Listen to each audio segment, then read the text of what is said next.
오늘 먼저 이재명 후보가 넘어야 할 첫 번째 산이겠죠. 검찰의 대장동 수사 상황부터 살펴보겠습니다. 핵심 인물 3명이 오늘 영장실질심사를 받았는데 결과에 따라서 수사는 물론이고 정치권에도 큰 파장이 예상됩니다. 오늘 영장심사에 출석하는 김만배 씨 얘기를 먼저 들어보시죠.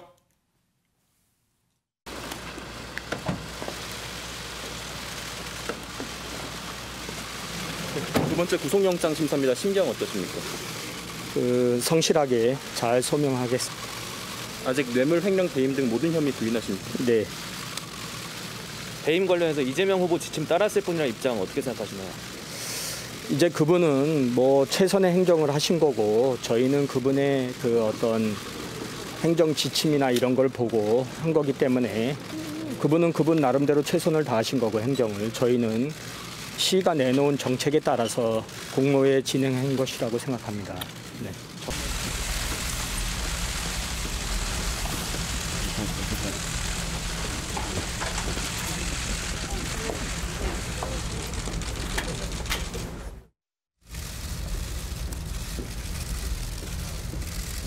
정영학이 설계하고 축성한 성을 정영학과 검찰이 공격하고 있는데 제가 이 방어해야 되는 입장에 섰더라고요.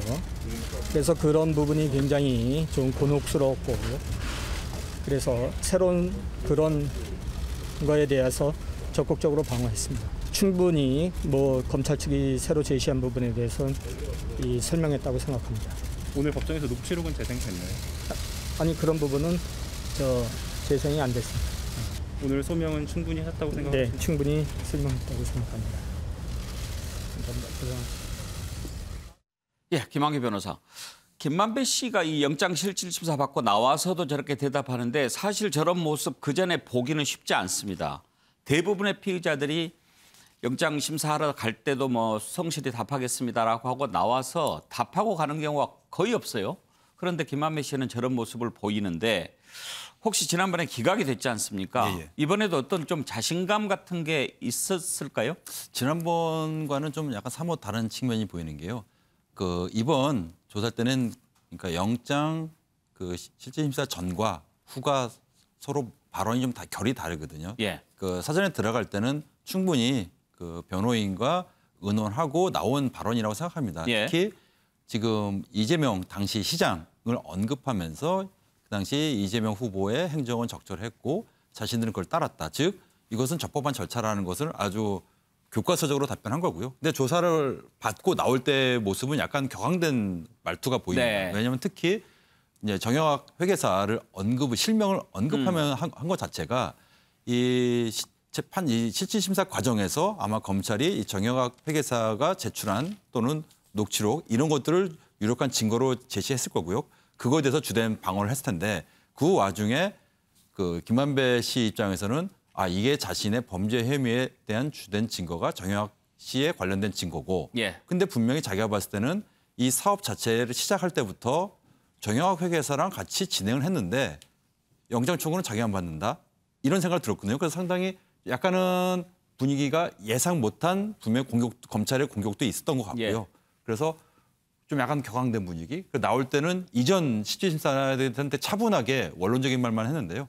약간 분위기는 좀 다른 것 같습니다. 지난번에 기각이 됐잖아요. 예. 한 번 기각이 됐다가 재청구했을 경우에 대체로 어떻게 나옵니까? 사안에 따라 다르겠지만. 검찰이 이제 재청구를 안 하는 경우도 굉장히 많거든요. 기각하고 재청구를 안 하고 그냥 불구속 상태에서 기소하는 경우도 대부분인데요. 재청구를 할 때는 또 상당 부분 이제 영장이 발부됩니다. 그 말은 검찰이 재청구를 하고 나서 또다시 기각이 되면 그 관련 수사는 거의 여론의 공격을 받게 될 뿐만 아니라 검찰의 수사 능력, 수사 의지에 대한 불신이 굉장히 높아지거든요. 특히 이번 사건 같은 경우는 온 국민이 주시하고 있기 때문에 검찰 입장에서는 아마 김만배 씨에 대한 구속 여부가 검찰의 어떤 존립 자체에 대한 어떤 국민의 신뢰뿐만 아니라 이 사건에 어떤 가장 큰 파장을 일으키지 않을까 봅니다. 이번에도 기각이 되면 정말 타격이 클 거다 이런 말씀이시죠? 아마 검찰이 이 사건을 더 이상 수사를 해야 되는 거냐 예. 이런 여론이 높아지지 않을까 봅니다. 그렇지 않아도 지금 검찰 수사 제대로 하고 있느냐 이런 비난이 많은 판인데 네, 맞습니다. 오늘 지금 3사람 심사 받았잖아요. 전망을 어떻게 하십니까? 저는 자세한 사건 기록은 보지 못해서 당연히 모르겠지만 김만배 씨에 대한 영장 청구는 좀 영장 발부될 가능성이 높은 게 예. 왜냐하면 거꾸로 얘기하면 영장이 기각되면 검찰은 대장동 수사를 더 이상 하면 안 된다. 아마 압도적인 여론이 나오고 그럼 자칫하면은 특검 얘기가 또다시 나올 수밖에 없거든요. 아마 검찰은 충분히 부담이 있었을 거고요. 그래서 자신이 없었으면은 그냥 재청구는 하지 않았을 거라고 보기 거다. 때문입니다. 그리고 정영학 회계사도 지금 다 공범 관계로 보고 있잖아요. 그런데 정영학 회계사만 구속영장 청구를 안 하고 있는데 그건 왜 그렇죠? 근데 그 언론 보도를 보면 그 공소장 유동규 씨 추가 기소한 공소장이라든가 어떤 이번에 영장 청구 내용을 보면 정영학 회계사도 이 배임에서 좀 자유롭지 않은 걸로 좀 기사가 나고 있습니다. 즉 검찰도 정영학 회계사도 분명히 이제 뭐 우회적으로 이제 공범이다, 배임의 공범이라고 보고 있는데 다만 지금 영장 청구를 하지 않는 것은 뭐 일종의 그 정영학 회계사가 이 사건 수사에서 단초를 제공한 녹취록이라든가 각종 그 뭐 증거 자료, 즉 수사에 굉장히 협조했다 이렇게 보고 있거든요. 근데 과거 선례를 보면 이런 특수 수사, 그러니까 굉장히 다수의 사람들 관련된 수사 같은 경우에 누군가가 하나가 스모킹건이 나타나서 네. 적극적으로 수사에 협조를 하면 그 사람을 영장 청구하지는 않습니다, 검찰이. 예. 예, 물론 그게 일종의 배려이기도 하지만요. 예. 그 특히 공범들 같은 경우에 누구는 영장 청구를 해서 구속이 되고 누구는 영장 청구를 하지 않게 되면은 이 관련자들의 입장에서는 굉장히 곤혹스러운 상황이 되거든요. 그러면 특히 구속이 된 유동규 씨 같은 경우 또는 오늘 3명 중에서 누군가가 또 구속된다면 이 사람들 같은 경우는 수감 상태에서 이 정영학 씨에 대한 어떤 배신감 내지는 분노가 생기게 되 마련이고 특히 수사를 또 검찰이 구속 기간 중에 수사를 하게 되면 이 사람들한테 이 정영학 씨에 대한 좀 불리한 뭐 증거라든가 진술이 나올 수도 있거든요. 그럼 검찰 입장에서는 자연스럽게 더 수사가 확대될 수도 있고요. 이런 다양한 노림수가 있다고 봅니다. 이해가 됐습니다. 예. 미국 영화나 법정 드라마 보면은 플리바겐이라고 그래가지고 이렇게 좀 깎아주기도 하고 형량을 그렇게 해서 봐주잖아요. 우리나라는 그런 제도는 아직 없죠. 네, 플리바겐은 없고요. 예. 검찰이 사실은 이 수사 협조한 사람한테 배려를 예. 해주면서도 이 다른 공범들 사실 우리나라 사람뿐만 아니라 사람의 심리가 같이 죄졌으면은 얘도 구속되고 나도 구속돼야지 예. 나만 구속되면 사실 못 견디거든요. 그러면 어떤 많은 증거들이 나오니까 예. 수사의 기법입니다. 알겠습니다. 윤경호 의원, 김만배 씨가 들어가면서 했던 얘기가 좀 울림이 있어요. 이재명 지사, 그러니까 이제 당시 시장인데 뭐 지침에 따랐을 뿐 그 이야기를 왜 했을까 궁금하지 않습니까? 저게 이제 이재명 당시 시장에 대해서 그럼 우호적인 입장이냐 아니면 적대적인 입장이냐인데 지금까지 알려진 바로는 김만배라는 저 화천대유 소유주는 나중에 이재명 시장이 1,000억 원 이상을 추가로 부과시켰다라는 네. 대목이 있지 않습니까? 그때 이재명 시장을 향해서 저 공산주의자다, 저 빨갱이다, 저 사회주의자다라는 아주 적나라한 욕을 하고 다녔다는 얘기를 들었거든요. 그러니까 사석에서는 이미 김만배 씨는 이재명 시장에 대해서 정말 적대적인 감정을 여러 차례 표출을 했다는 거예요. 예. 근데 이제 들어갈 때는 전혀 아주 그냥 교과서에나 나오는 듯한 얘기를 하지 않습니까? 저는 지금 검찰이 사실 피의사실 공표 뭐 여러 가지 논란이 있지만 이 중간 수사 결과를 발표를 못 할 겁니다. 그러나 왜 자금 흐름에 관해서 한마디도 하지 않았을까? 예. 이 자금 흐름 하나만 사실 나온다면 아까 말씀하신 뇌물죄나 횡령죄 같은 거는 사실 그게 핵심이죠. 핵심이지 않습니까? 그러니까 자금 흐름에 대해서 정말 조사를 다 해놓고 아마 저는 구속영장을 청구하지 않았을까라는 짐작을 합니다. 예. 오늘 밤이면은 결과가 나올 텐데요. 내일 이 내용 좀 더 살펴보겠습니다. 다음으로 넘어가죠. 이재명 후보도 부동산 문제 어쩌면 이번 대선의 최대 이슈가 될 거라고 생각을 하고 있는 것 같습니다. 어제 선대위 출범식에서도 부동산과 관련해서 국민에게 사과하고 또 개혁을 강조하지 않았습니까? 국민의힘도 부동산 관련 이슈 그래서 계속 제기를 하고 있습니다. 이번에는 국민의힘 김은혜 의원이 이재명 후보가 성남시장 시절에 임대 아파트는 안 짓겠다. 왜? 손해나니까. 이런 말을 했다라고 하면서 육성을 공개했습니다. 한번 들어보시죠. 도시공사가 왜 이익을 내야 되냐? 궁극적으로 이익 낼 필요가 없죠. 여기 남겨서 뭐 하겠어요? 결국 써야지. 근데 우리가 이제 쓰면 예를 들면 1공단 대장동 뭐 결합 개발하면 거기서 수익이 좀 남긴 한데 그 현지 주민 보상이나 이런 것도 써야 됩니다. 저희가 예를 들면 뭐 임대 아파트 지역 운영하고 이런 건 안 하려고 그건 손해가 나니까 그것 때문에 적자나는 거거든요. 정기남 실장, 이제 8년 전 녹취가 어떻게 또 나왔네요. 네. 그런데 지금 김은혜 의원은 봐라, 이재명 시장이 뭐 공공이익 이렇게 얘기하지만 공공임대 아파트 안 짓겠다. 왜 이익 안 나니까 라고 얘기했으니까 지금까지 한 것 다 거짓말 아니냐. 지금 이제 그런 논리로 주장을 하는 거거든요. 네, 그리고 뭐 특히나 서민을 위한다는 예. 이재명 후보죠 지금 후보의 이미지를 좀 뭔가 깎아내리겠다라는 의도를 가진 걸로 보여지는데요. 저는 저 발언의 맥락을 볼 때요. 예. 당시 상황을 좀 정확하게 볼 필요가 있다. 그게 저게 지금 2013년 1월 달 얘기입니다. 예. 1월 달에 이제 주민 뭐 간담회 뭐 이런 그 관련 자리에서 한 발언인데 당시의 상황에서 고려해야 될 게 두 가지 요소가 있습니다. 예. 첫 번째는요. 이재명 시장이 2010년 7월에 이제 성남시장에 당선이 되는데요. 당선된과 동시에 7월에 뭘 제일 먼저 선언했습니까? 모라토리움을 선언했습니다. 그게 뭐냐면 채무 지불 유예. 부도내는 거죠. 부도내는 겁니다. 예. 성남시는 다 바닥이 나서 더 이상 뭐 우리가 그 내놓을 뭐 예산이 없다. 뭐 이런 거지 않습니까? 이런 상황 속에서 성남시가 여러 재정 적자에도 불구하고 왜 도시개발공사가 이익을 내려고 하냐? 뭐 이런 질문에 대한 답변이었다. 그리고 두 번째는 저 답변의 뒷부분으로 더 나아가면 또 있습니다만 그 당시에 보면요. 소위 이른바 성남시의 다수당은 새누리당이었습니다. 예. 지금의 국민의힘의 전신이죠. 다수당이 성남시장이 추진하는 모든 정책에 대해서 발목을 잡고 있을 때입니다.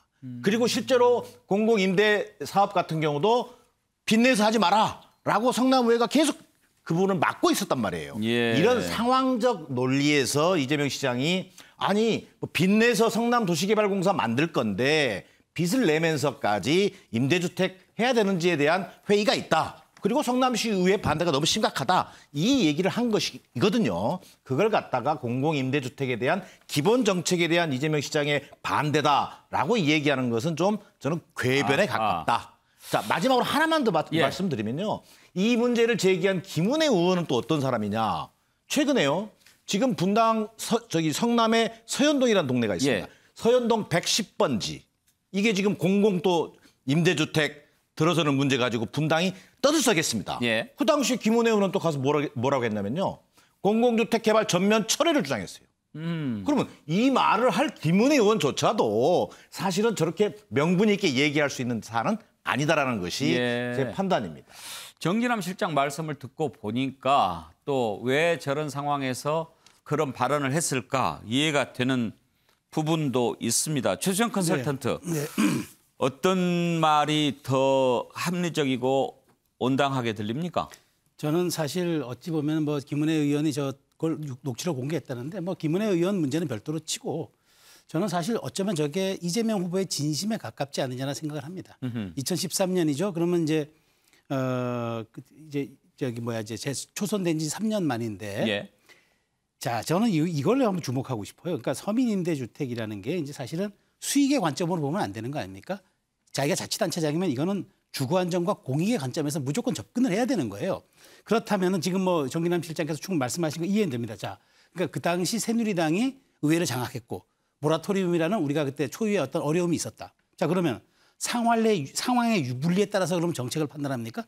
이재명 후보는 상황의 유불리가 바뀌면은 정책 판단도 바뀌는 겁니까? 그런 사람이 대선 후보로 나갑니까? 근데 어쨌든 그 이후에 임대주택이 줄고 민간업자 배불리는 쪽으로 결과가 나왔잖아요. 그러면 이재명 후보의 철학은 뭐로 설명할 겁니까? 저는 이 지점에서 얘기하고 싶은 거는 약자들이 사는 대동세상을 만들겠다고 한 분인데 약자가 빠진 소동세상을 만들어 놓고 대선 후보에 나가서 내가 이제 이 나라에 이재명 정부를 만들어서 부동산 문제 해결하고 우리네 청년들이 희망 없이 사는 나라 바꾸겠다? 누가 믿습니까? 상황이 또 바뀌면은 거기에 따라 정책 판단 또 바뀌겠네요. 저는 기본적인 가치와 철학이 전제되지 않은 저런 발언들 언제나 상황의 유불리에 따라서 내 입장이 바뀔 수 있다는 거. 저 어떻게 여당의 대선 후보로서 저런 발언? 저는 앞으로 저런 유해 발언들이 앞으로도 계속적으로 나올 거라고 봐요. 왜냐? 이제 앞으로 저런 녹취들 자신의 어떤 철학의 빈곤함을 드러내는 것들, 정책의 일관성이 없던 것들 나오면 저 어떻게 극복할 건지도 저는 관건이라고 봅니다. 알겠습니다. 정경호 의원, 이 대선 국면으로 들어갈수록 정말 이런 일들 앞으로 더 많이 나올 겁니다. 그러면 국민들은 보면서 도대체 뭐가 사실일까 헷갈리지 않겠습니까? 그렇습니다. 이 조각만 딱 놓고 보면요. 이재명 시장이 지금 우리 최수영 컨설턴트 굉장히 심하게 비판하셨는데 정말 철학의 빈곤이고 그다음에 그 당시 상황에서 한 얘기가 지금도 아마 변하지 않을 것이다. 이렇게 공격받을 만해요. 근데 성남 도시개발공사가 정말 빚내가지고 공공임대주택 지으면 지을수록 더 적자만 쌓일 테니까 저런 얘기 안 할 수가 없을 거예요. 예. 그러면 차제에 흔히 말하는 게 이게 공공임대주택을 뭐 25%, 6% 이렇게 퍼센테이지를 정해놓고 의무적으로 짓게 하는 게 이게 소셜 믹스라는 거거든요. 그러니까 민간이 개발을 해서 이윤이 남는 민간 공급 아파트를 짓고 거기에 기부 체납 또는 뭐 공공 기여 형식으로 이렇게 소셜 믹스. 근데 이거 다 실패했어요. 그러니까 결국 이런 문제가 나올 때는 예. 이런 소셜 믹스라는 이런 제도를 계속 끌고 갈 건지 아니면 정말 10만 호, 20만 호의 거대 물량을 토지 임대부 주택처럼 그런 방식으로 아예 일괄 공급을 할 건지 이런 전체적인 대안을 같이 제시해 예. 주는 게 해법일 것 같습니다. 김한기 변호사, 저는 아까 정기남 실장 설명할 때 이해가 되는 부분이 있었어요. 그러니까 이제 새누리당이 의회를 장악하고 있는 상황에서 부도까지 낸 시장이 공공아파트 짓겠다고 임대아파트 짓겠다고 하면 빚도 많은데 무슨 소리냐 이럴 것 같으니까 일단 돈 버는 아파트 지어야 되지 않느냐 그렇게 얘기했다는데 상식적으로 이해가 되기는 됩니다만 지금 이제 워낙 서민의 어떤 그런 정책 개발의 대표적인 그런 역할을 지금 자임하고 있기 때문에 배치되는 측면도 분명히 있는 것 같고. 그게 사실 이제 그 시점 자체가 2013년이라는 시점이니까 그 시점에서 더군다나 이게 무슨 어떤 뭐 저 상황 자체 그 발언 그 자체가 뭐 어떤 공적인 장소라기보다는 어떤 주민들 간의 장소로 보여집니다. 저는 그 대화의 장소로 보여지는데 그 당시 시점에서 사실 주민들이 있는데 일종의 이제 어떻게 보면 본인의 유권자 아니겠습니까? 거기서 뭐 손해 보는 사업을 난 적극적으로 추진하겠다. 아 나는 시장 아니냐. 뭐 이렇게 발언하기는 사실은 좀 쉽지 않은 측면이 있다. 예. 정치인으로서 넌 이해는 되지만은 또 한편으로는 이재명 시장의 이미지 자체가 사실 뭐 서민의 아이콘 아니겠습니까? 우리 서민들 중산층 이하의 서민들의 어떤 적극적인 지지를 받고 있는 유력한 대선 후보인데 그 후에 2015년 최종적인 2019년 어떤 사업 과정에서 결국은 임대주택 비율은 거의 법정 구토 정부가 추진하는 것보다 훨씬 하향된 건 맞거든요. 사실 이 점에 대해서는 단순히 퇴임 후의 일이라고 하기보다는 좀 그래도 유력한 대선 후보니까 좀 공식적으로 해명하는 것이 맞지 않나 생각이 듭니다. 자, 이건 앞으로 이런 논란이 있을 때마다 우리 뉴스와에 대해서는 최대한 많은 분량을 좀 확보를 해서 전후도 좀 듣고 그렇게 해서 시청자 여러분들의 판단을 돕도록 노력하겠습니다. 무슨 문제가 생길 때마다 후보들 전부 다 하는 말이 앞뒤 다 자르고 그 부분만 얘기해서 그렇게 됐다고 하는데 어떨 때는 그 말이 맞기도 하고 어떨 때는 또 그냥 핑계인 것도 있었고 그랬으니까요. 자, 이 논란 살펴봤고요. 또 하나 이재명 후보가 재난지원금 전 국민에게 추가로 줘야 된다. 이렇게 얘기를 했죠. 이걸 놓고 지금 당 전 간에 아직 좀 정리가 안 된 것 같은 분위기가 드러나고 있습니다. 관련된 녹취를 들어보시죠.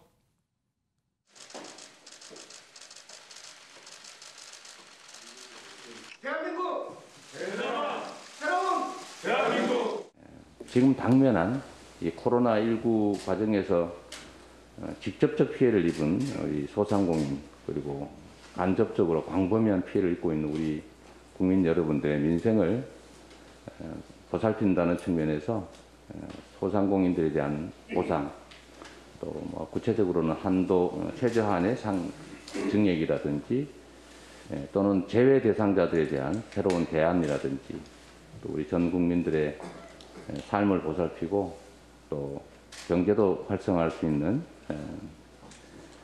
재난지원금의 추가 지급 문제도 적극적으로 추진해 주시길 부탁드립니다. 글쎄, 뭐 후보께서 뭐 정치적 공약을 하신 건데 제가 말씀드릴 수는 없는데 현재로서는 뭐 당장 뭐 최종은 여력이 없죠, 뭐. 왜냐하면 금년 예산은 이제 한 2달이면 집행이 끝나는 거고요. 예. 거긴 더 이상 여력이 없고 예. 내년 예산은 지금 아직 국회 뭐 심사 들어가 있으니까 무슨 국회에서 뭐 논의를 해주면 몰라도 지금 정부로서는 오히려 그런 방식보다는 네. 지금 소상공인 자영업자들의 피해 한 1년 반 이상 누적된 이분들 예. 그중에서 이제 손실보상법으로 도와드릴 수 없는 분들이 너무 많아요. 예. 한 지금 봐서는 저희들이 한 250만 내지 300만 정도 되는 이분들을 어떻게 돕느냐 하는 게 지금 정부로서는 제일 시급한 일입니다. 예, 자 김부겸 총리도 난색을 표했는데 이재명 후보 예산은 언제나 부족한 것이다. 또 이렇게 반박했습니다. 김한규 변호사, 그전에는 홍남기 부총리가 항상 걱정을 했는데 이제 또 총리까지 저렇게 나오니까 그래도 옛날에 경기도지사일 때 발언이 아니고 이제 여당의 대선 후보가 돼서 한 발언이잖아요. 그런데 총리가 저렇게 난색을 표하면 국민들을 좀 헷갈리지 않겠습니까? 이건 상당히 과거에 이제 홍남기 이제 부총리 같은 경우에는 이제 국간을 책임지고 있는 지위에 있으니까 굉장히 어떤 보수적으로 그 정책을 집행하고 발언을 할 수밖에 없다는 점이 있지 않겠습니까? 그런데 이제 김부겸 총리 같은 경우는 현 정부의 어떻게 보면 대통령에 이은 제2인자 입장에서 어떻게 보면 여권의 대선 후보와 정부 상반된 발언을 하고 있거든요. 뭐 한편으로는 굉장히 또 개념은 흥미롭습니다. 이것도 하나의 어떤 뭐 민주당이 굉장히 말 그대로 민주화된 정당이다 이렇게 보이기도 예. 하지만은 대선이 몇 달 남지 않은 상황에서 이렇게 당정 간에 혼란이 오게 되면은 혼선이 오게 되면은 지금 누구 말이 맞는 거지? 예. 이렇게 생각이 들거든요. 물론 양쪽 다 말이 다 설득이 있지만 전 딱 하나만 궁금합니다. 과연 전국민 제한 지원금을 진짜로 실천을 한다면은 지금 야권에서 뭐 포퓰리즘 이런 비판 말고요. 이전에 집행했을 때가 100% 아니었거든요, 정부에서. 예. 근데 이재명 후보는 경기도에서 100% 이걸 집행하지 않았습니까? 그럼 지금 재난지원금 자체가 지금 전 국민이냐 아니면은 그럼 정부가 과거에 100%가 아니었는데 88%인가 그렇게 기억이 나는데 이 부분에 대한 조율에 있어서 굉장히 갈등이 있을 것 같아요. 예. 이거는 좀 기다려봐야겠지만은 이런 혼란이 바람직해 보이지는 않습니다. 그런데요, 최수영 메시지 네. 컨설턴트, 메시지 전문가니까 이거 한번 좀 따져봅시다. 이재명 후보도 정치인이지만 김부겸 총리도 정치인 아닙니까? 오히려 뭐 정치 더 오래 했을 수 있고 정치인들의 메시지를 한번 생각을 해보려고 하는데 이재명 지사 후보의 재난지원금 추가 지급에 대해서 지금 우리가 들었던 녹취에는 안 나옵니다만 김부겸 총리가 이런 얘기를 해요. 여기저기서 이 주머니 저 주머니 막 뒤지면 돈이 나오는 그런 상황은 아니다. 이게 뭐 돈이 없는데 뒤진다고 해서 나오는 건 아니다라고 해석할 수도 있지만 얼른 어떤 게 떠올랐냐면 학교 다닐 때 너 이리 와 주머니 까봐 그러면서 이 주머니 저 주머니 이거 뒤져서 나오면 너 막 이런 느낌 연상이 되던데 저만 그런가요? 잘 보셨습니다. 저는 김부겸 총리의 저 발언은 관료의 메시지가 아니고 정치인의 메시지입니다. 그러니까 이재명 지사가 정치적인 결정을 내렸기 때문에 정치인으로서 맞받아친 거예요. 저거는 관료의 총책임자인 국무총리의 발언이 아니라 어쩌면은 문재인 정부의 호위무사 형식으로 저는 반박을 했다고 보는 겁니다. 그러니까 저 발언은 사실상 상당히 수위가 높은 반박인 겁니다. 그러니까 단순하게 이거 뭐 저희가 고민해 보고 뭐 국회가 논의해 주시죠. 그것 정도는 그거는 관료의 발언이고 총리의 행정적 발언이지만 저 발언은 정치적으로 흔들지 말아라는 정말 그 강렬한 전 반박 메시지라고 생각합니다. 그럴까요? 참 궁금해요. 정기남 실장 총리실에 계셨으니까. 네. 김부겸 총리가 저런 얘기를 했을 때 아무튼 지금 현 정부 아닙니까? 네. 그리고 여당의 대선 후보고 네. 이렇게 반대하는 각을 세웠을 때 어떤 효과가 있을까를 생각을 안 하고 얘기했을 리는 없잖아요. 그렇죠. 물론 그렇습니다만 저는 이제 김부겸 총리 입장에서는 정부 당국의 입장을 또 대변해야 되는 차원이 있거든요. 아무리 정치인, 본질은 정치인이지만 정부 당국자를 책임지고 있는 2인자란 말이에요.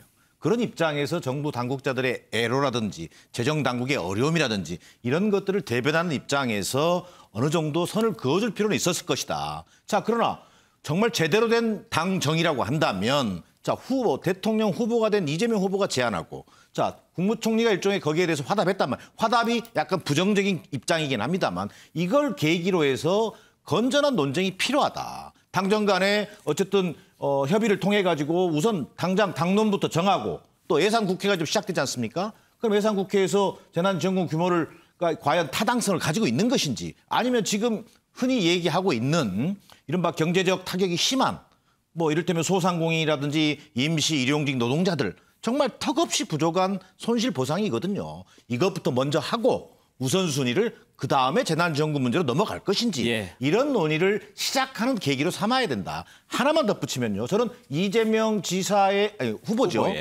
후보의 그 주장 중에 소위 이른바 적극적 재정 확대.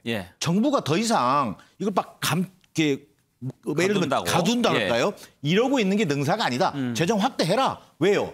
그동안 소상공인이나 이 지원을 할 때 보면요. 대부분 무슨 대출을 해준다든지 이런 소위 막 간접 지원했었어요. 그러나 좀 뭔가 재정 여력만 된다면 선진국처럼 적극적으로 이런 뭐 지원하는 방식으로 전환되어야 한다는 점은 저는 개인적으로 동의하는 편입니다. 여기서 윤경호 의원의 분석을 좀 들어보고 싶은데요.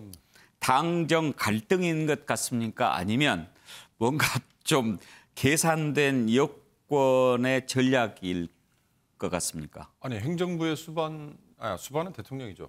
자, 총리가 저는 저 정도의 견제와 균형 역할을 안 해주면 이건 정말 나라 거덜난다라는 위기감을 느끼는 분들이 많을 겁니다.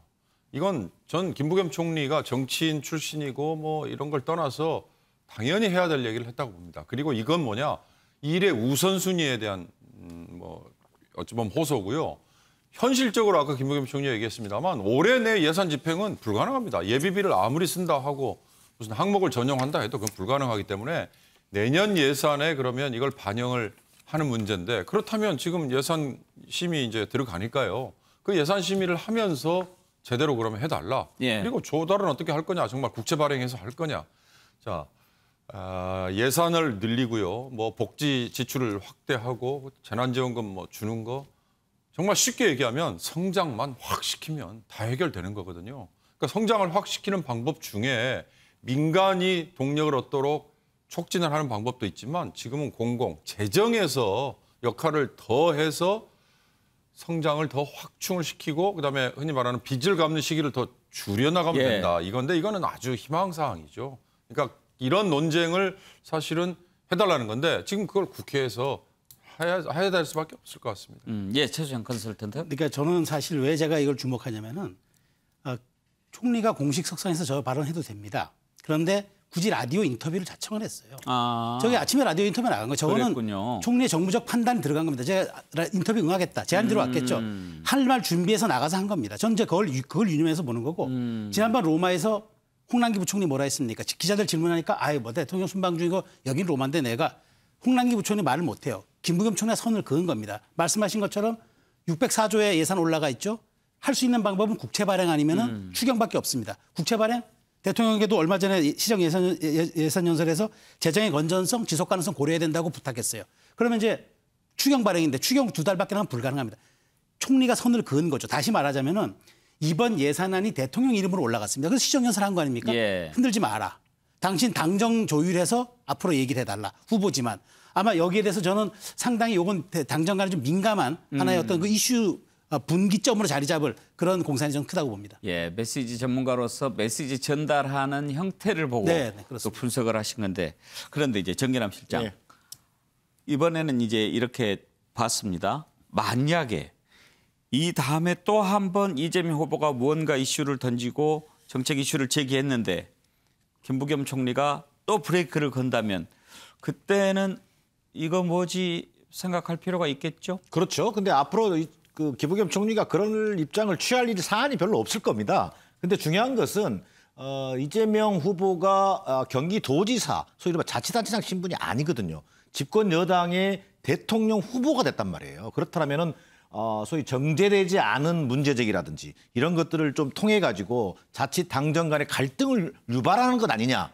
뭐 이런 그 오해가 되지 않도록 사실은 치밀한 그 여당 후보로서 당정 간의 논의가 우선한 뒤에 공론화하는 것이 바람직한 수순으로 보여집니다. 자, 여당 후보 살펴봤습니다. 다음으로 넘어가죠.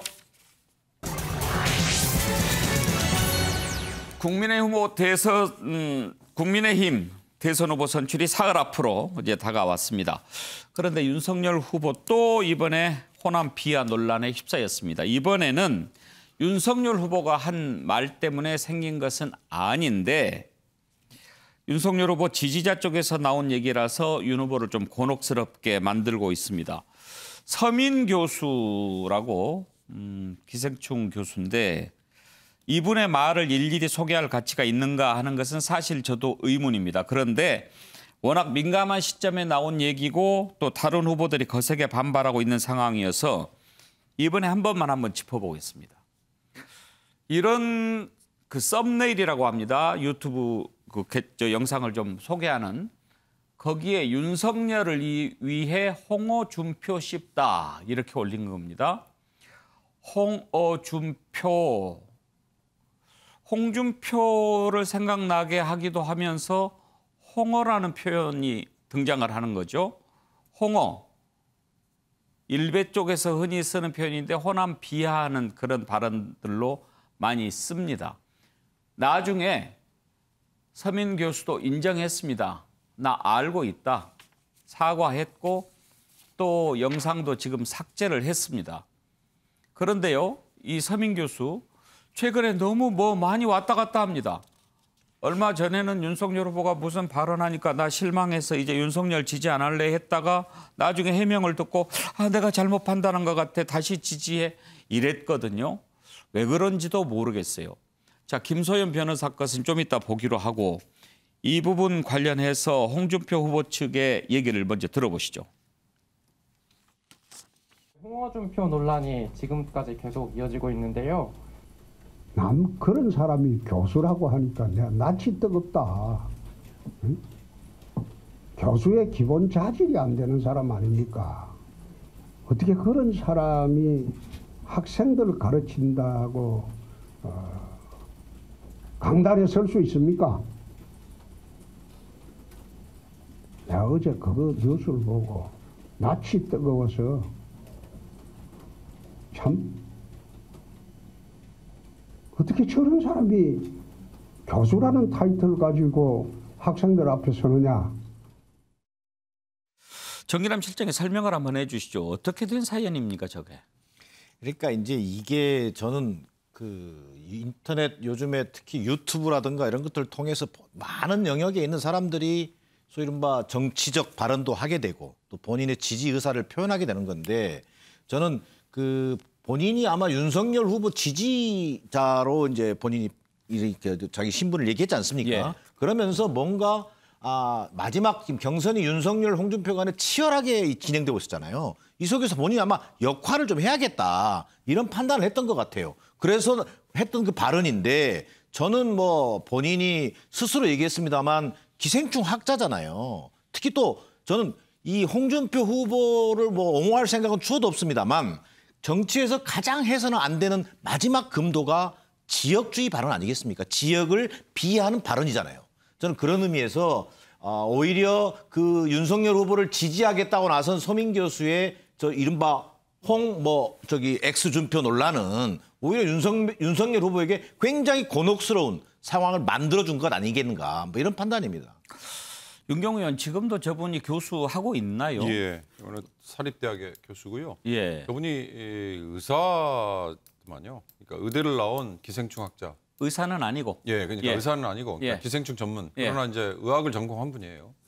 그러니까 제가 그런 점에서 이제 우리 사회가 사실 이 아까 앵커께서 이제 어떻게 된 일이냐 하셨는데 본인이 운영하는 유튜브 방송 네. 서민의 기생충 TV.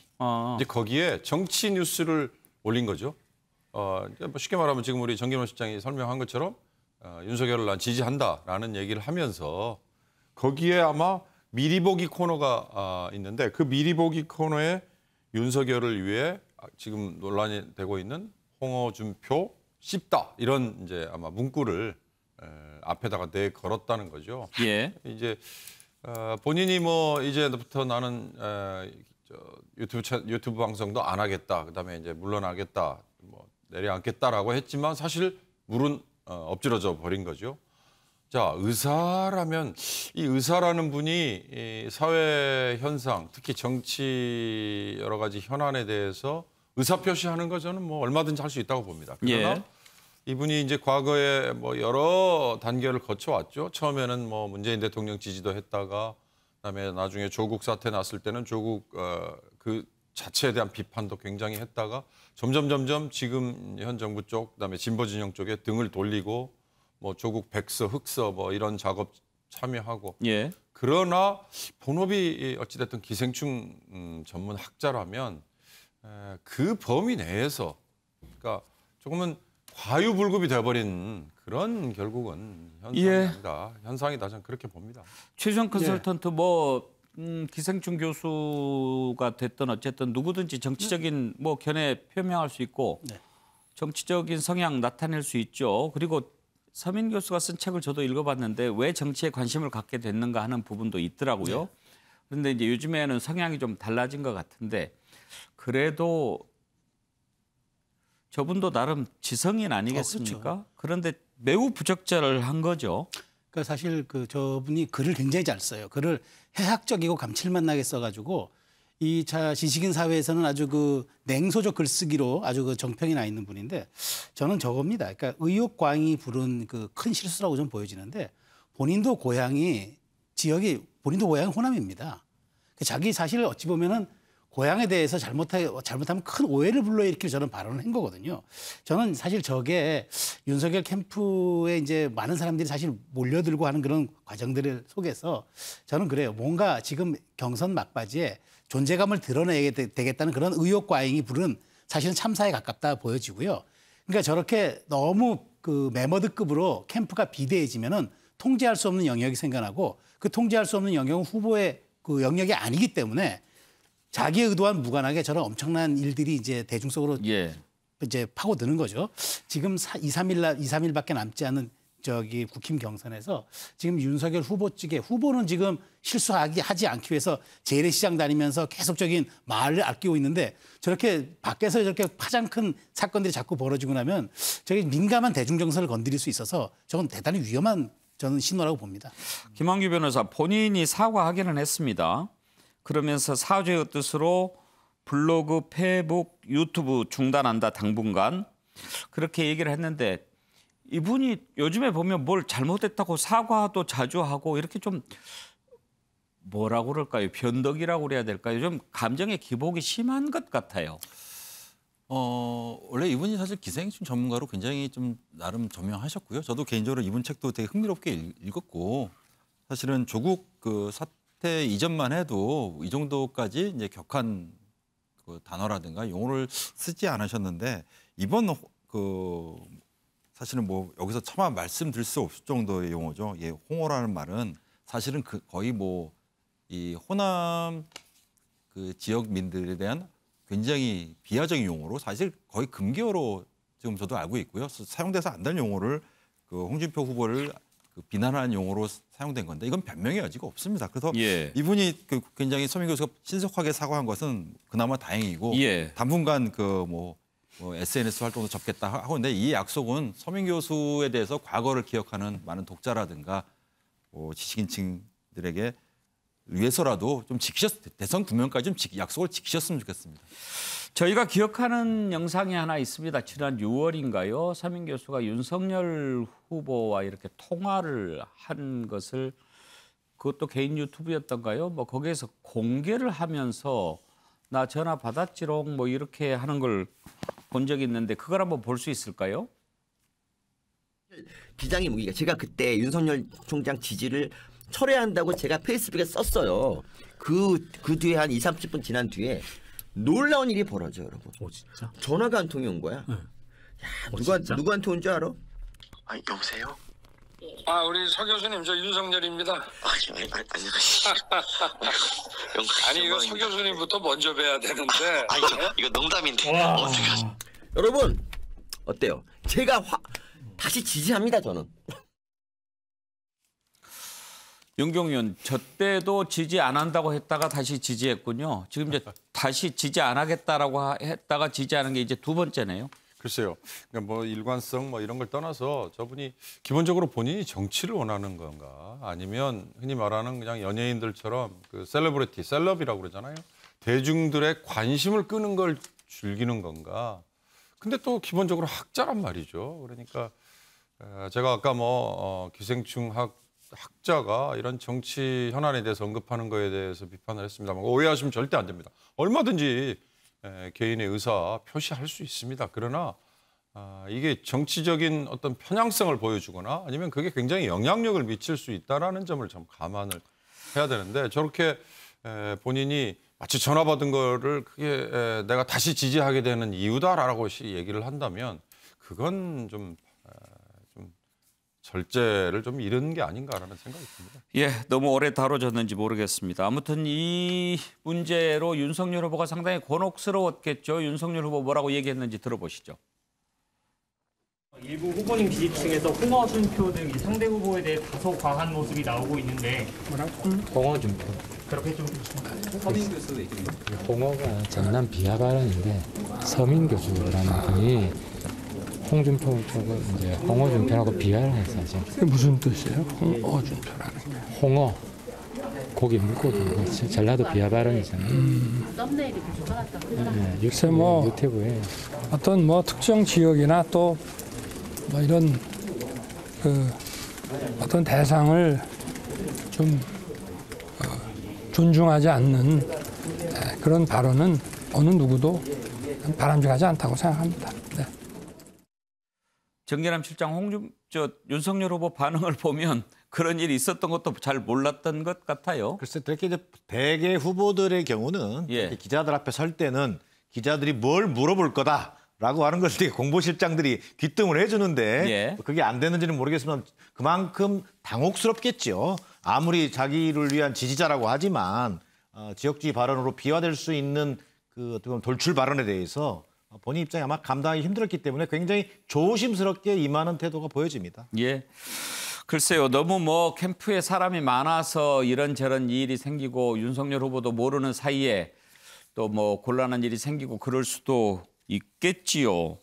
최근에 김소연 변호사라고 이 김소연 씨를 대선 캠프에 합류를 했는데 조직 1본부 부본부장으로 이촉을 했네요. 그랬는데 어제 해촉했습니다. 보도가 되니까. 왜 해촉을 했느냐. 이 김소연 변호사가 옛날에 달림은 영창으로 이런 발언들을 했던 것이 드러난 거지요. 최수영 컨설턴트, 달림은 영창으로 이게 노래 동요 가사인데 문재인 대통령을 겨냥한 그런 말인 거죠. 그렇죠. 그래가지고 그때도 문제가 많아서 저걸 가지고 이제 당에서 징계를 하니 마네 이런 이제 논란도 내부 논란이 있었죠. 그 이외에도 김소연 변호사는 이제 사실 그 당협위원장도 맡고 그랬지만 보면은 좀 약간 그 성향이 좀 약간 극우 강성인 것 같아요. 그래가지고 이제 이준석 대표에 대한 또 여러 가지 또 얘기 좀 입에 담지 못할 그런 험담들도 해가지고 있었는데 저는 그렇죠. 저거는 이미 엄청나게 많이 보도가 됐고 더 대중에게 알려졌는데 저런 분에 대한 그런 검증 없이 바로 선대위 부본부장으로 위촉했다가 일주일 만에 해촉을 한다?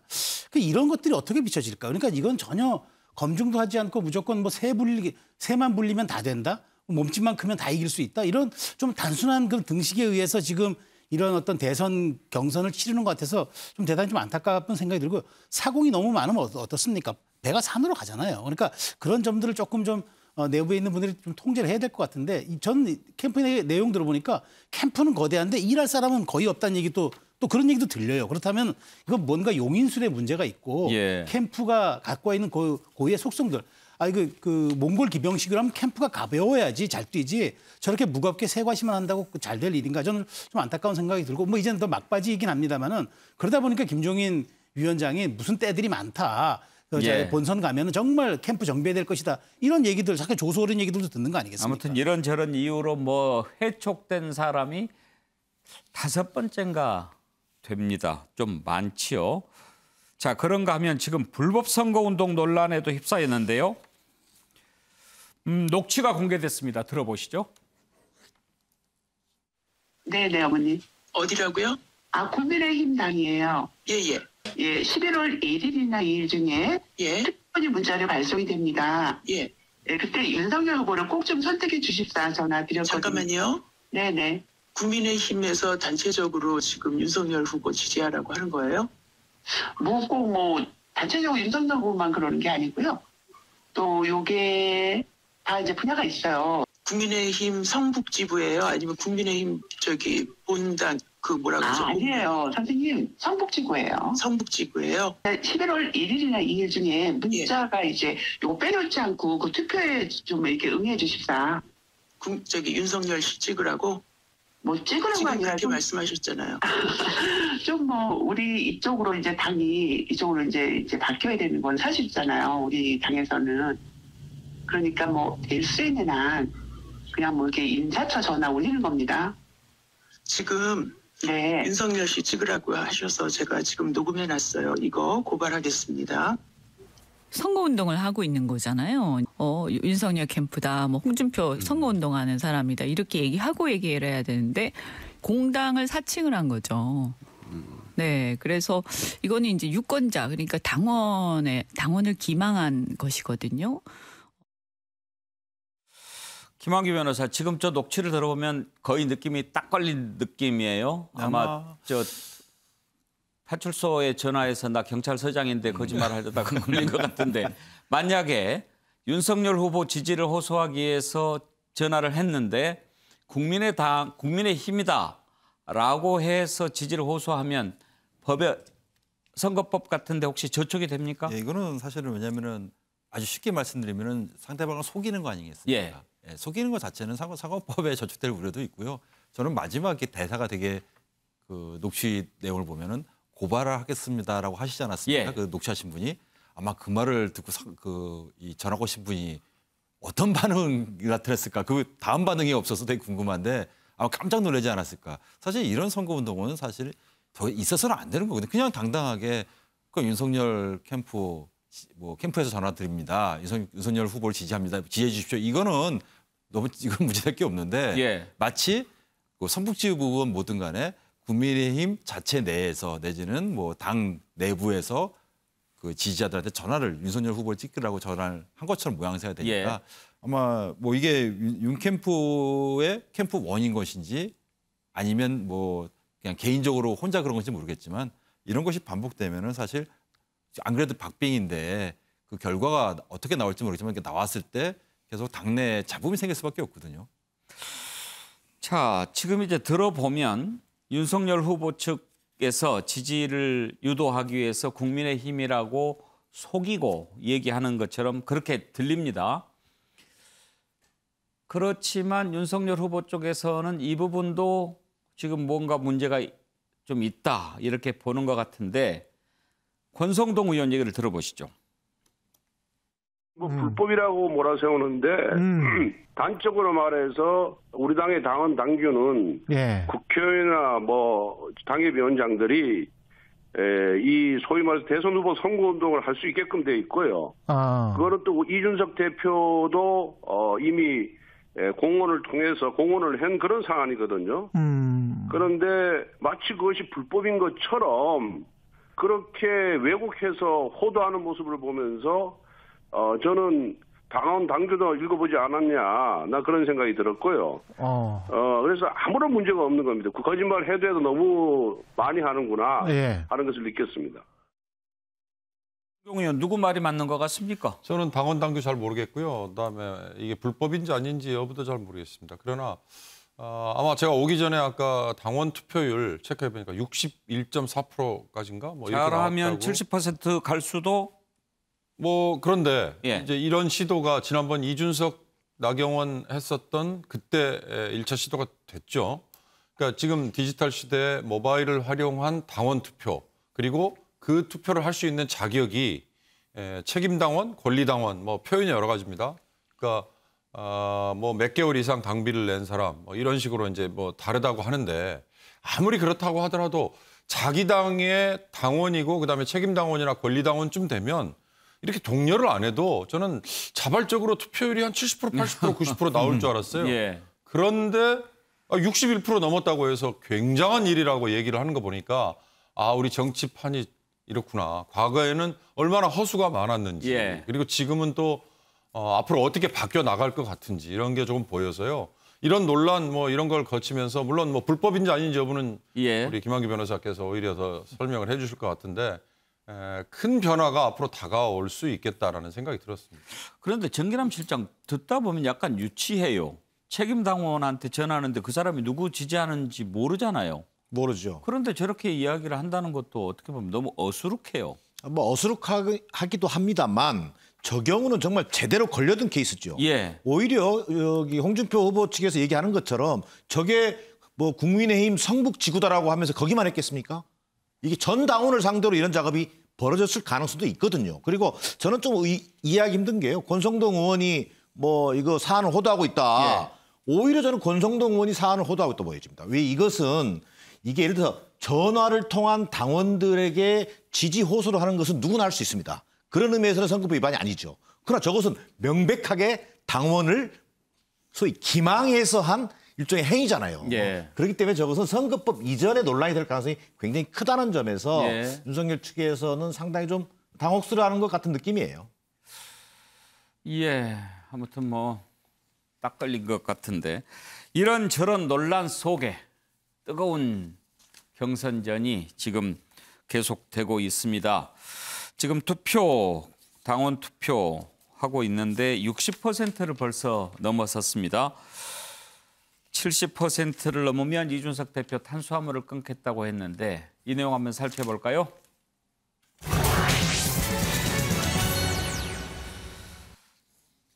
오늘부터 일반 국민 여론조사도 들어가고요. 어제까지 당원 투표했고 이제 ARS 조사를 하고 있습니다.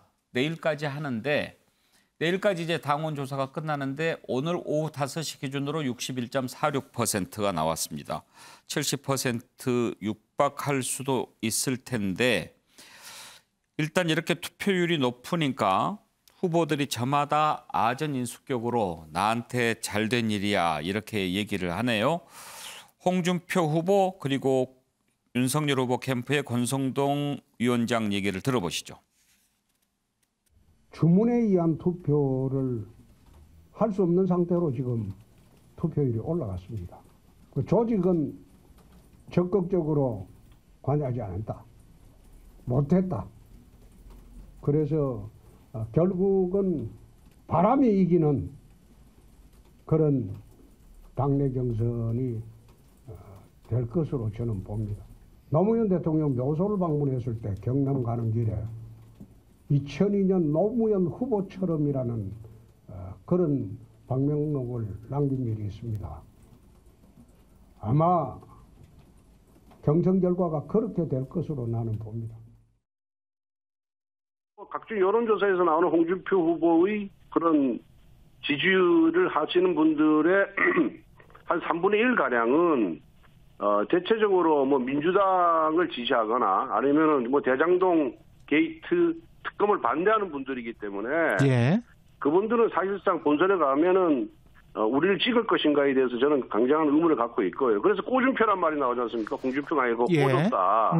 그런데 우리 당심은 그렇지가 않습니다. 당심은 20대, 40대도 윤석열에 대한 지지세가 굉장히 강합니다. 최수영 컨설턴트 분석을 한번 들어보고 싶은데요. 지금 일단 당원 숫자가 많이 늘어났지 않습니까? 그 늘어난 당원들의 성향이 어떻게 나타날까 하는 게 사실 중요한 부분 아닙니까? 그걸 알 수 있는 게 있을까요? 그러니까 저도 나름 뭐 데이터를 저도 분석을 하고 뭐 이렇게 갖고 다니기도 하는데 지금 저는 이렇게 봅니다. 그러니까 이제 지금 20, 30대가 많이 늘어났다고 하잖아요. 네. 실제 늘어났어요. 그런데 냉정하게 보면 증가폭이 기존의 27%에서 35% 늘어난 것밖에 안 돼요. 그러니까 기존의 모 집단 있잖아요. 모 집단이 50대 이상이 너무 많았어요. 네. 그러니까 일종의 한강에 물이 좀 올라왔는데 그냥 엄청난 물이 올라온 게 아니라 그냥 몇 바가지 물이 이제 그렇게 약간 올라간 정도란 말이죠. 그러니까 지금 27만에서 57만으로 29만 거의 이제 30만 가까이가 넉 달 사이 증가했는데 자세히 들여다보면 20, 30대도 있는데 50대 이상도 많아요. 어떤 층이 제일 많습니까? 그러니까 이게 반반인 것 같아요. 그러니까 진짜 40대까지 절반인데 50대 이후는 종이당원, 그러니까 모바일로 입당원서를 제출한 게 아니라 종이당원에 했다는 걸 보면은 그건 대부분 50대 이상들이거든요. 아마 이거는 제가 그런 것들도 있는 것 같아요. 이제 내년이 지방선거 아니겠습니까? 그러다 보니까 각 당협 위원장들이 자신의 미래를 위해서라도 조금적으로 좀 이렇게 설득한 것 같은데 여기서 최종적인 걸로 보면은 결국 57만 명의 지금 지금 책임 당원이잖아요. 여기에서 50대 이상이 65.5%입니다. 그러니까 실제 35%가 20, 30, 40대라는 얘기예요. 그리고 경북, 경남, 그러니까 이른바 영남 당원이죠. 영남 당원의 비중이 전체 100의 43%입니다. 이렇게 냉정하게 이 데이터를 놓고 보면은 투표율이 올라가면 양쪽 지지층이 결집한 건 맞으나 냉정하게 따지고 보면 기존의 모집단에서 많았던 그러니까 예. 그 모표변에서 많았던 50대 이상이 워낙 많기 때문에 그렇다면은 윤석열 후보 측이 주장하는 투표율이 세게 붙으면은 기존에 많았던 베이스가 많았던 쪽이 예. 조금 더 상대적으로 유리할 수 있는 저는 그런 상황. 그럼 70%까지 육박한다? 그러면 윤석열 후보자가 약간 당심에서는 좀 훨씬 앞설 수 있다라는 전망을 그동안 뭐 당심에서는 앞설 거다. 네. 그리고 민심은 이제 홍준표 후보가 좀 더 유리하다. 네. 이렇게들 봤는데 그러면 최수영 컨설턴트 한번 내기를 한다면 어느 쪽이 이길 것 같습니까? 뭐 참 피해가다가 내기하라는 얘기는 아니니까 부담 갖지 마시고. 예, 근데 뭐 저는 솔직히 말씀드리면은 투표율이 70%까지 간다. 예. 그러면 뭐 일반 여론조사까지 합해도 윤석열 후보가 유리할 거라고 보고요. 65%급에서 끝난다. 예. 그러면 홍준표 후보 역전승을 기대해도 좋다고 저는 생각합니다. 또 그 5% 차이가 네. 그럴 수도 있군요. 윤경호 의원은 누가 이길 것 같습니까? 뭐 지난번에 워낙 뭐 전망을 안 하겠다고 그러셨는데. 제가 말씀드린 거에 반대로 아마 나올 겁니다. 근데 지금 말씀드리면 한쪽을 확실히 공격 내지는 뭐 지금 뭐 투표가 진행 중이기 때문에 찍지는 마시고 예, 투표율이 높으면 누구한테 유리할 거라고 보십니까? 뭐 대세가 이미 그쪽으로 기울었다 뭐 이런 말을 하길래 저는 아마 거기는 워낙 지금 저는 최 컨설턴트의 분석 중에 기존에 있었던 당원층이 워낙 두텁다. 그리고 거기가 고령층이 많다. 근데 그들이 이미 어느 쪽으로 쏠려 있다 이런 얘기를 하길래 좀 그런 생각을 좀 하는데요. 제가 말씀드리는 거에 하여튼 결과는 반대로 나올 겁니다. 지금까지 대체로 찍으면 항상 틀렸어요? 항상 틀렸습니다. 아이고 가까이 안 지내야 되겠는데요. 정의남 실장 분석 한번 들어볼까요? 지금 아마도 국민의힘 그 주변 인사들을 보면요. 대체적으로 윤석열 후보가 거의 뭐 이기는 쪽에 상당한 그 분위기를 두고 있더라고요. 예. 근데 저는 오히려 좀 반대예요. 오히려 좀 링 안에 있는 사람들은 예. 그 판 전체를 보기가 좀 어려운 측면이 있습니다. 오히려 어떤 판 자체는 훈수꾼이 더 잘 본다는 얘기도 있지 않습니까? 저는 그런 의미에서 본다면 저는 투표는 역시 추세다. 예. 그러면 지금까지 2040을 중심으로 한 홍준표 후보, 그다음에 또 민심을 바탕으로 한 당심 따라잡기 이걸 끊임없이 지금 해오고 있는 게 홍준표 예. 후보지 않습니까? 물론 지금 현재 국민의힘에 가장 많은 포션을 차지하고 있는 게 아직까지도 아까 최수영 우리 컨설턴트 얘기처럼 50대 이상이 많은 수를 점유하고 있는 건 사실입니다. 그러나 그 50대조차도 일반 국민 여론조사를 비추어 본다면 예. 홍준표 후보가 거의 윤석열 후보와 오차범위 내 접전을 보이고 있기 때문에 저는 굳이 투표율이 한 60%를 넘어가는 순간 홍준표 후보가 그래도 더 이길 가능성이 높아 보인다라고 예측할 수 있겠습니다. 김한규 변호사 오늘 보니까 여론조사 전문가도 예측이 서로 다르더라고요. 어떤 분은 윤석열 후보, 어떤 분은 홍준표 후보 이길 것이다 이렇게 전망을 하던데 민주당은 중간중간 이렇게 1등이 이렇게 결정이 됐기 때문에 좀 예측이 가능했는데 국민의힘은 딱 금요일 하루 한 판으로 끝나니까 더 좀 아슬아슬하기는 해요. 네, 좀 그 긴장감은 국민의힘 쪽이 훨씬 있는 것 같습니다. 좀 예. 이렇게 뭐 서울, 뭐 이렇게 부산 이렇게 부산 이렇게 지방부터 돌아야지 예측 가능성이 있는데 이게 그날 한 순간 더군다나 홍준표 후보가 거의 많이 따라왔다. 이것은 뭐 모두 다 인정하는 것 같습니다. 저는 근데 약간 뭐 굳이 하나 변수를 말씀드리자면 지금 대정동 수사 아까도 우리가 다뤘던 주제인데요. 오늘 또 영장 청구를 3명이나 하고 있지 않습니까?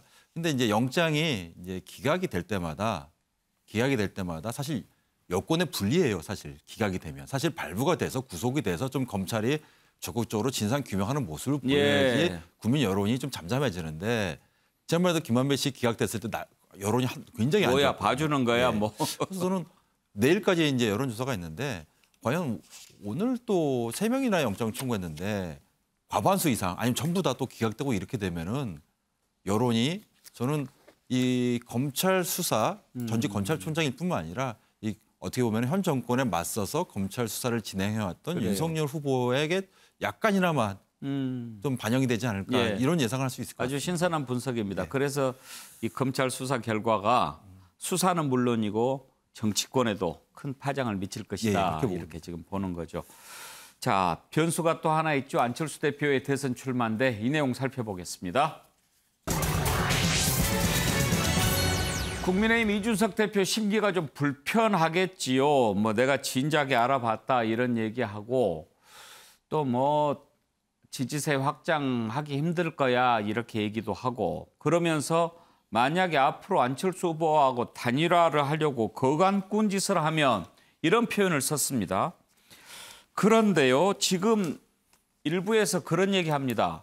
바로 이준석 대표의 그런 것 때문에 큰일 날 수 있다. 안철수 대표가 이번에는 상당히 도끼를 가진 것 같더라. 지난번 서울시장 선거 때 그렇게 열심히 했는데 끝나고 나서 이준석 대표, 김종인 위원장한테 얼마나 많은 수모를 당했느냐. 이번에 아마 제대로 할 거야. 그래서 완주할 거야. 그런 전망이 나오고 있습니다. 관련된 얘기를 한번 들어볼까요?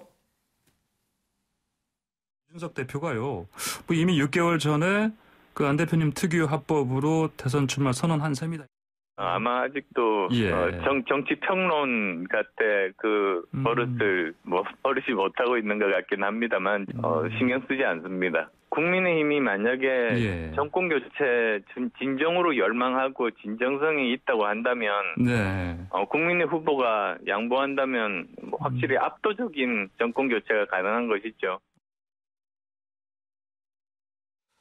정기남 실장도 이준석 대표 이렇게 방송할 때 만나본 적 있으시죠? 네, 같이 또 해보고 그랬습니다. 정치평론가 때 어떤 버릇이 있었나요? 버릇이요. 이게 좀 약간은 다변적이죠.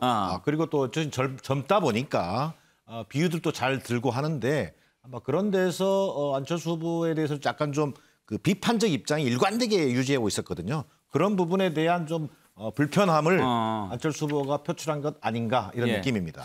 아무튼 두 사람 물과 기름 같아요. 뭐 지역구부터 시작해서 그다음에 또 같이 한때는 또 같이 당에 있지 않았습니까? 예. 근데 정말 안철수 후보가 좀 본인을 좀 돌아볼 필요는 있어요. 왜 오늘 또 그 이준석 대표의 정무실장으로 이미 자리를 옮기긴 했습니다만 예. 정무실장 자격으로 당직자인 사람이 김철근 정무실장인데 이분도 그 안철수 후보의 정무실장으로 갔나요? 예, 이준석 당대표의 정무실장입니다. 예. 물론 그 위치도 감안해야 되겠습니다만 예. 안철수 후보의 대변인이었단 말이에요. 지난 대선 때. 그래요. 왜 안철수 후보와 함께했던 사람들은 전부 다 안철수 후보가 이렇게 척을 질 수밖에 없는 것인지 그런 부분에 대해서는 안철수 후보도 좀 한 번쯤은 되돌아볼 필요가 있겠다. 이번에도 저는 아쉬운 대목은 대선 출마를 하면서 지난 서울시장 후보 출마할 때 대선 불출마 약속을 했던 것에 대한 진솔한 사과부터 먼저 시작했으면 하는 그런 아쉬움이 좀 있습니다. 예, 그래요. 그런데 뭐 이렇게 그 출마 자주 하는 것에 대해서 안철수 후보 또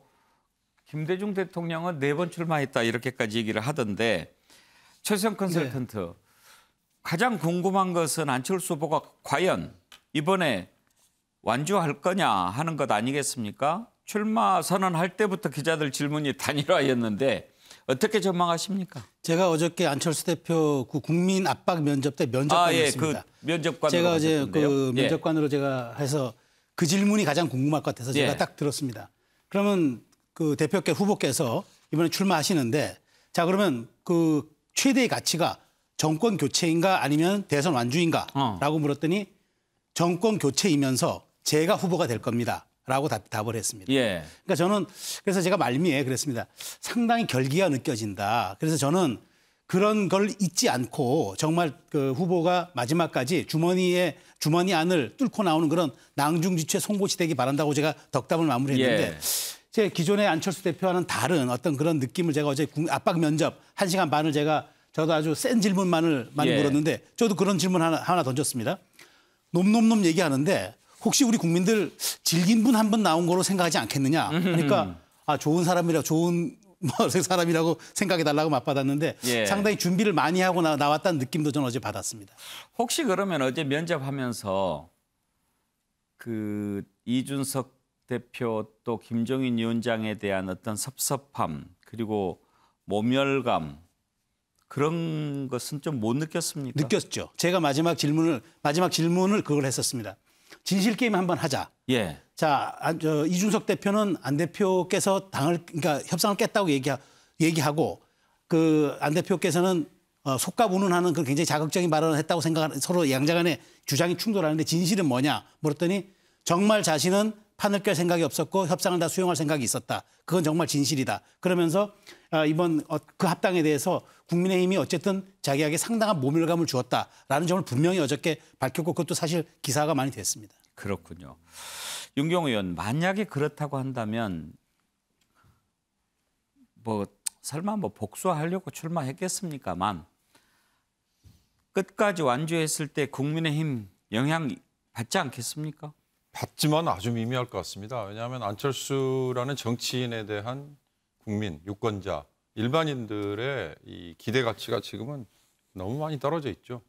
그러니까 아까 질긴 뭐라고 얘기하셨는데 뭐 안철수 대표가 놈이라고 그랬으니까 질긴 놈이라고 안 하셨습니까? 분이라고 그러셨네.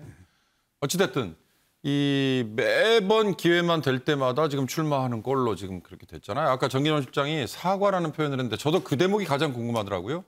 나 대선 출마 안 하겠다 그랬는데 그걸 어떻게 표현할까 했는데 유심히 봤더니 내가 서울시장이 되면 예. 출마 안 하겠습니다라는 뜻이었다. 이렇게 그러니까 본인은 넘어갔죠. 그렇게 해명합니다. 예. 분명한 워딩은 내가 만약에 서울시장이 되면 대선 출마를 하지 않겠다. 그러니까 재선을 위해서 노력하지 서울시장을 발판으로 대통령 선거에 나가질 않겠다 하는 말이었다라고 해명하죠. 맞습니다. 저도 그래서 그 대목 보고 제 나름대로는 이게 과연 납득이 될까. 이건 명분. 그러니까 이번에 대선 출마를 할 때 명분이라는 것도 그래도 좀 있어야 되는데 그것도 없고. 아까 제가 처음에 얘기를 꺼낸 안철수라는 기업인 출신의 새로운 바람을 보고 나왔던 2010년, 2011년에 정치인이 대중에게 보여줬던 그런 기대치가 지금은 너무나 많이 떨어져 있기 때문에 이번에 설사 보수의 표를 이제 갉아먹는 걸로 영향력은 딱 정해졌어요. 그러나 아주 미미하다. 숫자로도 2%, 3% 내에도 저는 못 미치지 않을까라는 이런 예측은 감히 해보겠습니다. 네.